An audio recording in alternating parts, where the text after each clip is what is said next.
How's it going, folks? Today we're out the back and we're going to run through a couple of things to do with the property and also a goat event we went to yesterday. So how's it going, Bianca? Oh, it's a bit bright and warm out here today. It is. So we thought we'd start out the back here and use some of the drone footage I've taken. Thank you very much to Will for lending us the drone. Just explain what we want to do with this area. Well, first of all, I'll just show you what we've been up to. We have cleared out a lot of bits and pieces, taken the grass back, trimmed down weed bushes down there, trimmed back around this shed and exposed a lot of the bits and pieces that were supposed to be dumped before we got here. Found a mosquito farm over here, which is a bathtub basically full of water. So we've got to get through there and clean all that out and add bits to our little pile over there.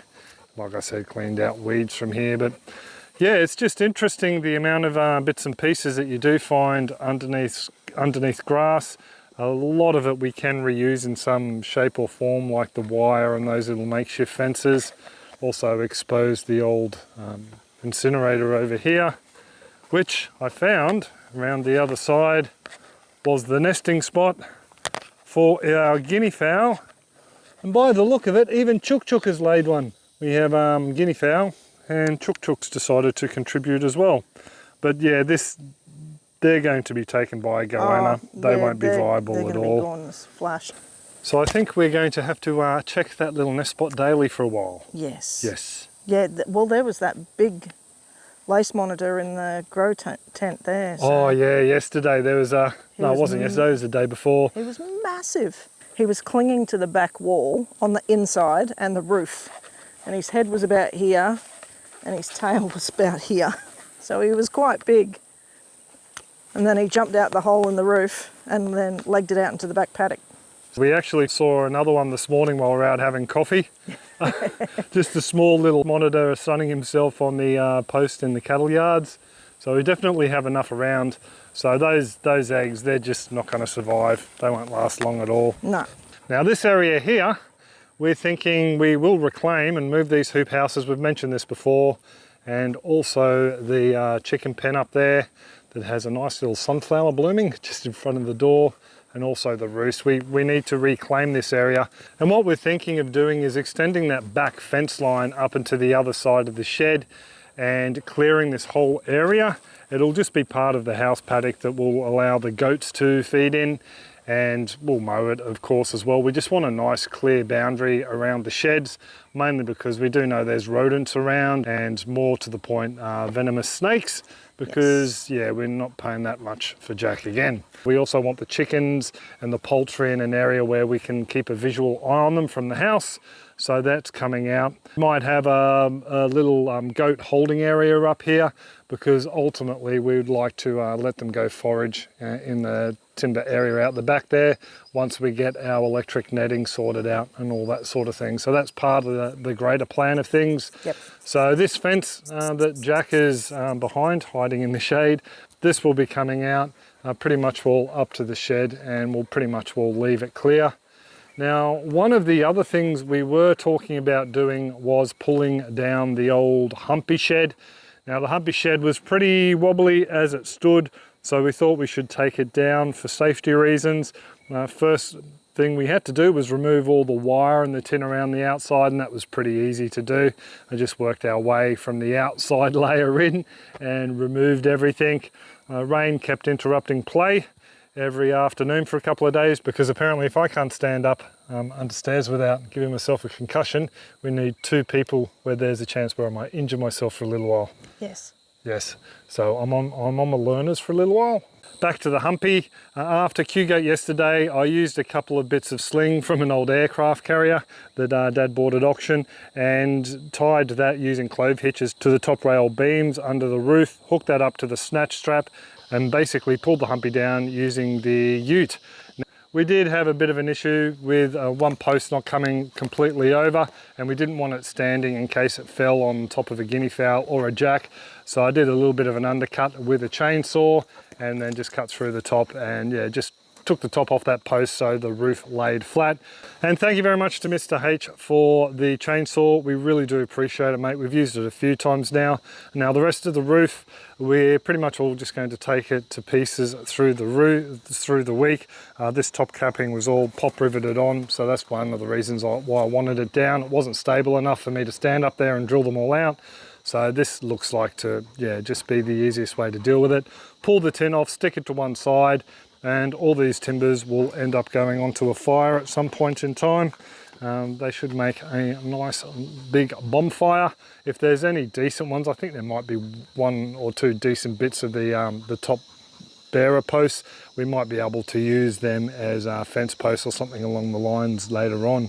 Just to show you up here, there wasn't much left of some of the posts anyway. They've pretty much all been eaten out by white ants. All these pavers we're just going to leave here for the time being, mainly because it'll save weeds and bits and pieces growing through. But we are looking at building another shade structure over there somewhere, just for us to sit out in the middle of the day in the breeze. So that's something that will be coming on down the line. Now on to the goats, sitting in front of the future goat pens. So we went to Q-Goat yesterday at Apple Tree Creek Memorial Hall. Oh, yes. Yes. It was quite good. It was put on by the Q-Goat organisation, which is a non-for-profit, community-led volunteer organisation for commercial and backyard goat farmers. They had a lot of bits and pieces for newbies like ourselves, as well as for folks who'd been in the industry for a while.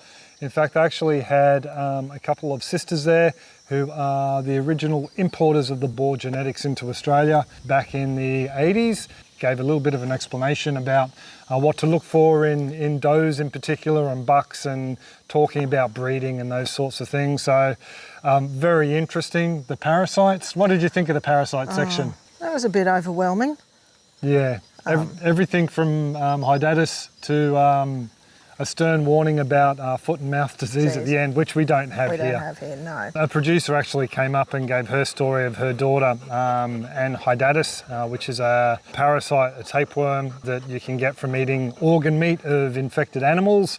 And long story short, the dogs went out bush, ate a carcass that had it in it. Dog comes home, transferred it to the children. Yep.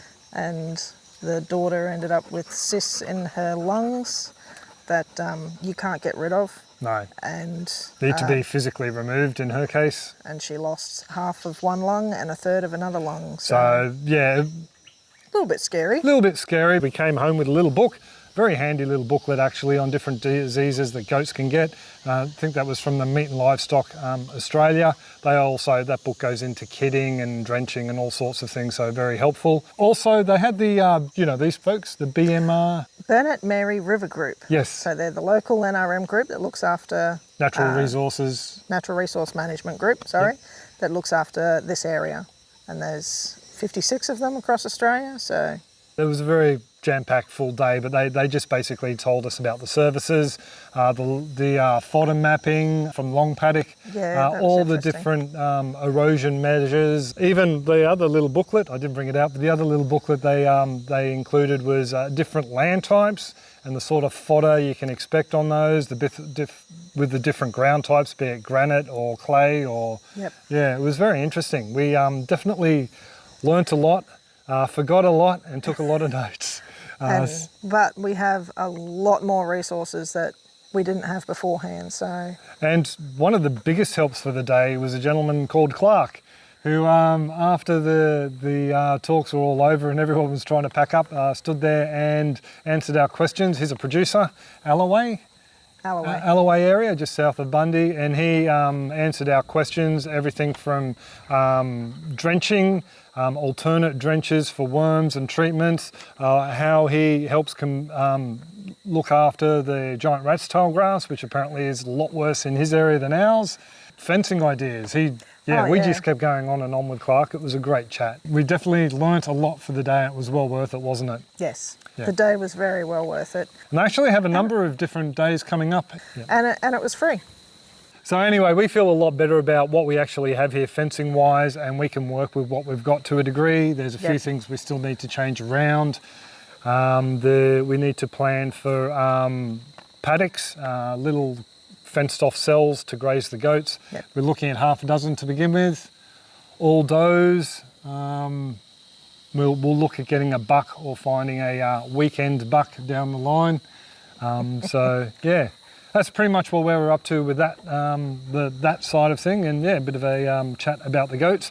One quick thing though, we will tack on here at the end, was what we purchased while we were there. Yes, there was other stall holders out the front, and we met a lovely man who was all about microbats.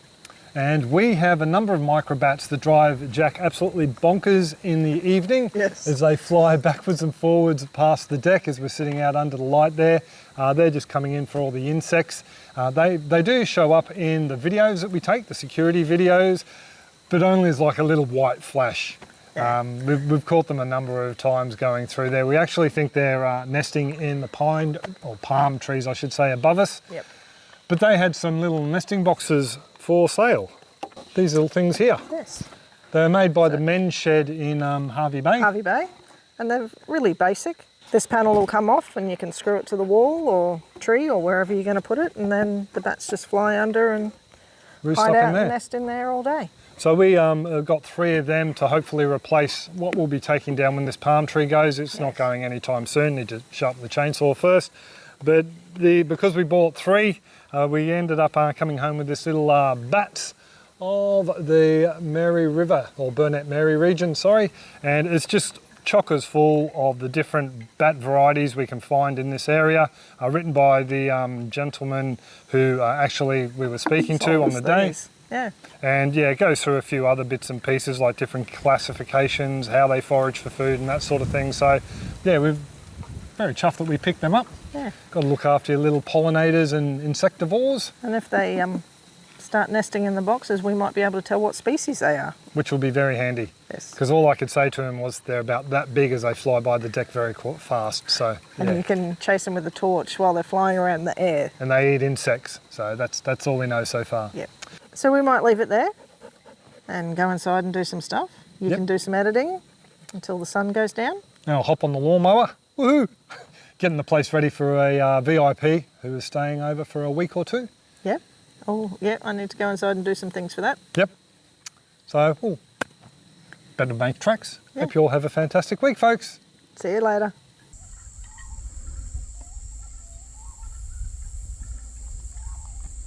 Oh, through the Jackie poo.